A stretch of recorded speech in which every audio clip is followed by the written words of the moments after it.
வணக்கம். இன்னைக்கு நாம பைபிள்ல இருக்கிற வெளிப்படுத்தின விசேஷம் புத்தகத்திலிருந்து ரொம்பவே பயங்கரமான ஒரு தீர்க்க தரிசனத்தை பத்தி தான் பார்க்க போறோம். பைபிள் என்ன சொல்லுதுன்னா, உலகத்தோட கடைசி நாட்கள்ல ஒரு தேவதூதன் கடவுளோட கோபத்தை ஒரு கிண்ணத்துல ஊத்தும்போது குடிக்கிற தண்ணி, ஆறுகள், ஊற்றுகள் எல்லாமே ரத்தமா மாறிடும்னு சொல்லுது. கேக்குறதுக்கே பயங்கரமா இருக்குல்ல. நிறைய பேர் இது நிஜமாவே நடக்கும், ஒரு பெரிய கொள்ளை நோய் மாதிரி வரும்னு நம்புறாங்க. ஆனா அந்த வசனத்தையே நல்லா படிச்சு பார்த்தா அதுக்கு வேற ஒரு உருவகார்த்தம் இருக்கிற மாதிரி தெரியுது. சரி வாங்க, இத பத்தி கொஞ்சம் ஆழமா அலசி பார்க்கலாம். முதல்ல அந்த தீர்க்க தரிசனத்துல என்னதான் சொல்லியிருக்குன்னு பார்க்கலாம். நீங்க வெளிப்படுத்தின விசேஷம் 16வது அதிகாரத்தை எடுத்து 4வது வசனத்திலிருந்து 6வது வசனம் வரைக்கும் பார்த்தீங்கன்னா இத பத்தி தெளிவா இருக்கும். பொதுவா எல்லாரும் என்ன நினைக்கிறாங்கன்னா, இது நிஜமாவே நடக்க போற ஒரு விஷயம். அதாவது கடவுள் உலகத்துல இருக்கிற குடிக்கிற தண்ணிய ரத்தமா மாத்திடுவாரு, அதனால மக்கள் தாகத்தால செத்து போவாங்க.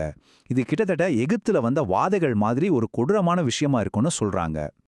ஆனா இங்க தான் ஒரு முக்கியமான திருப்பமே இருக்கு. அந்த வசனம் இதோட நிக்கல. அதுக்கு அடுத்த வரியிலேயே இது ஏன் நடக்குதுன்னு ஒரு காரணத்தையும் சொல்லுது. இது ஏதோ ஒரு இயற்கை சீற்றம் மாதிரி இல்லாம ஒரு குறிப்பிட்ட மக்கள் கூட்டத்தோட செயல்களால தான் இது நடக்குதுன்னு நம்ம கவனத்தை அது பக்கம் திருப்புது. இந்த ஒரு குறிப்பே நம்ம மனசுல ஒரு பெரிய கேள்வியை எழுப்புது. நாம இந்த வசனத்தை நேரடியா வார்த்தைக்கு வார்த்தை அப்படியே எடுத்துக்கணுமா, இல்ல இதுக்குள்ள வேற ஏதாச்சும் ஆழமான உருவக அர்த்தம் ஒளிஞ்சிருக்கா?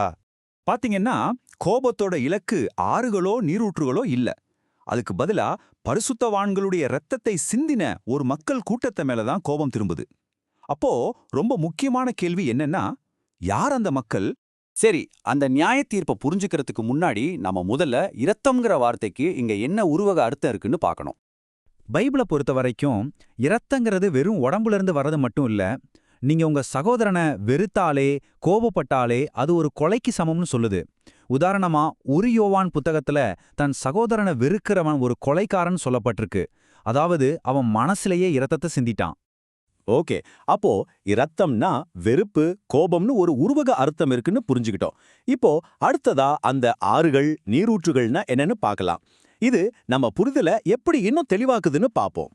யோசிச்சு பாருங்க, ரத்தங்கிறது ஒரு உருவகமா இருக்கும் போதே அந்த ஆறுகளும் நீரூற்றுகளும் மட்டும் எப்படி நிஜமானதா இருக்க முடியும்? அப்போ இந்த நீர் ஆதாரங்கள் எதைத்தான் குறிக்குது?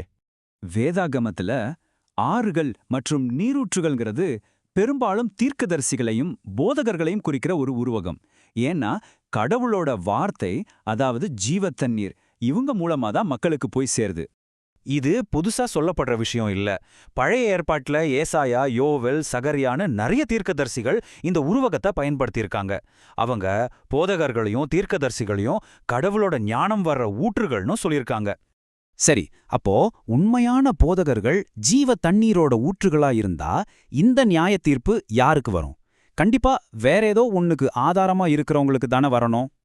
ஆனா என்ன நடக்குதுன்னா, சில சமயங்கள்ல இந்த ஊற்றுகளே விஷமா மாறிடுது.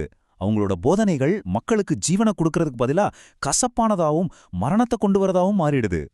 இதை இன்னும் நல்லா புரிஞ்சிக்க வெளிப்படுத்தின விசேஷத்துல வர்ற இன்னொரு சின்னத்தை எடுத்துக்கலாம்.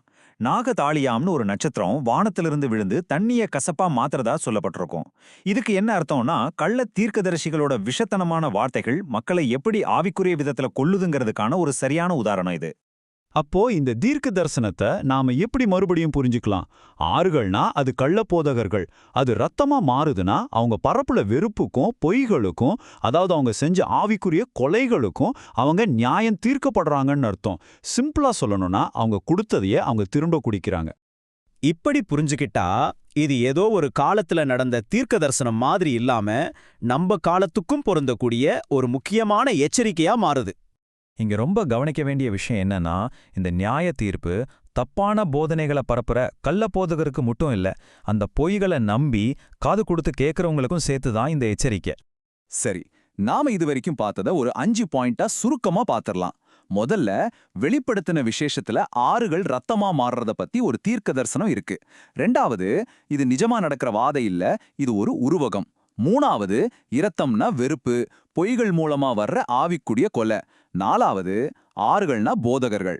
கடைசியா அஞ்சாவது, இந்த தீர்க்க தரிசனம் தப்பான போதனைகளால சமூகத்தையே விஷமாக்குற கள்ள போதகர்கள் மேல வர்ற நியாய தீர்ப்பு. அப்போ இதிலிருந்து நாம என்ன எடுத்துக்கணும்? நாம யாரை பின்தொடர்றோம், யார் சொல்றத கேட்கறோங்கிறதுல ரொம்ப கவனமா இருக்கணுங்கிற ஒரு காலத்துக்கும் பொருத்தமான எச்சரிக்கை தான் இது. இது நம்ம எல்லார்கிட்டயும் ஒரு முக்கியமான கேள்வியை விட்டுட்டு போகுது. இத்தனை குரல்கள் கேட்கிற இந்த உலகத்துல எது ஜீவ தண்ணீர், எது கசப்பான நீர்னு நாம எப்படிதான் பிரிச்சு பார்க்கறது?